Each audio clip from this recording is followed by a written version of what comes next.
Hello mga kaki! So nandito ulit tayo para makapag-unbox ng panibago nating tablet. And here with me is our Honor Pad X8A. Ayan. So without further ado, buksan natin to. Ayan, buksan natin dito sa likod. Ayan. Ayan, buksan din natin dyan. Ayan, let's start with the packaging. Ayan, makikita nyo naman sa packaging, napakaganda. Sobrang elegant ng feeling. Sobrang yayamanin ng feeling. Box pa lang. Ayan. So sige, buksan na natin. Ito yung pinaka-satisfying part lalo kapag nagkakaroon ng bagong phone or ng bagong tablet. Wow! Ayan. So, pagbukas pa lang makikita mo na yung unit. Ayan, ito yung unit natin. Before dyan, tignan muna natin yung ibang laman ng ating Honor Pad X8A. So, dito is, anong laman nito? Andito ang kanyang adapter. Ayan. May plastic din na kasama. And dito naman is may isa pang box. Nandito yung SIM card ejector. Ayan. So, meron siyang manual. Importante yung basahin natin to. Dahil mas maalagaan natin ang ating tablet pag binabasa natin yan. And of course, ang kanyang cord. Ayan. Ayan ang cord niya mga kakay. So, lahat to i-set aside muna natin dahil wala naman na yatang ibang laman. Ayan. Lagay muna natin dito sa gilid para makapag-focus na tayo sa ating unit. Ayan. So, yung unit naman is, tignan natin.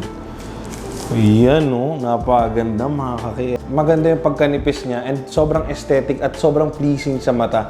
Lalo na tong color na to. Space gray yung color niyan mga kaki. Ayan, no? Sobrang ganda tignan, sobrang aesthetic. Ayan. So, i-open na natin. Para ma-open natin, may buttons dito. Yung volume down, volume up, and of course, yung power. I-hold natin yung power para ma-open natin. Ayan, mga kaki. Ayan, no? Kayo muna makakakita. Napakaganda ng tablet na to. Perfect to para sa mga students natin out there.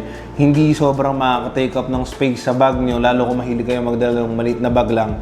Bagay na bagay sa inyo to. And of course, para sa mga nag-work din, maganda rin naman to para sa inyo. Kasi napakadali lang bitbitin, manipis, at kayang dalhin kung saan nyo man gustong dalhin. Ayan. Ang ganda pa ng animation sa pag-open, no? Magic OS. Ayan. So, ayan, upon opening, ayan, nag-set up na rin kasi kami, kaya madali na siyang i-open. Buksan natin. Paside pala. Ayan. So, eto makikita nyo, napaka-responsive din naman ng touch niya. Ayan, o. Tsaka kung ako sa inyo, mga kakay, kung mahilig kayo manood ng mga movies, ayan, meron tayong Netflix dyan. Pwede rin kayo mag-browse ng Facebook dito. Of course, TikTok, ayan, hilig naman nating lahat yan. So, ayan, mga kakay, tignan nyo. Ayan. And of course, upon purchasing, kasama na itong mga Google apps natin. So, meron na tayong, ayan, may Google, may Gmail, may Maps, YouTube, merong Drive, may YT Music, Google TV, meron ding Meet, meron ng Photos, Kids Space, tsaka Playbooks. So, isang kinaganda nun is hindi mo na kailangan mag-download, especially kung nandito lahat ng mga kailangan mo. Lalo yung mga Gmail, ayan, yung Gmeet natin, yung Google Drive, kailangan ng mga students natin yan out there, pati yung mga nag-work na rin. So mga kaki, ang Honor Pad X8A natin ay merong 4GB of RAM at 128GB of ROM. Meron din siyang 11-inch na high refresh rate eye comfort, kaya kahit matagal mo mang gamitin to, hindi may irritable ang mata mo, komportable ka pa rin kahit bumabad ka. At isa sa maganda dito is yung battery niya dahil meron siyang 8,300 mAh na battery. At meron din siyang large amplitude quad speaker voice enhancement. Ayan, ang ganda niya ng mga kaki. At ang pinakamaganda dyan ay naka-Snapdragon 6 na siya. Kaya kung gusto mo rin ng mga gaming, pwede pasok na pasok to sa'yo, kaki.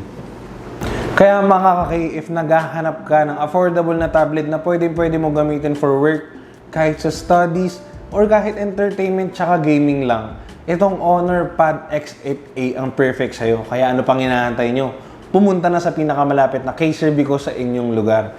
Yun lang. Okay, bye! You can shop online to our website, www.kcervico.com.ph.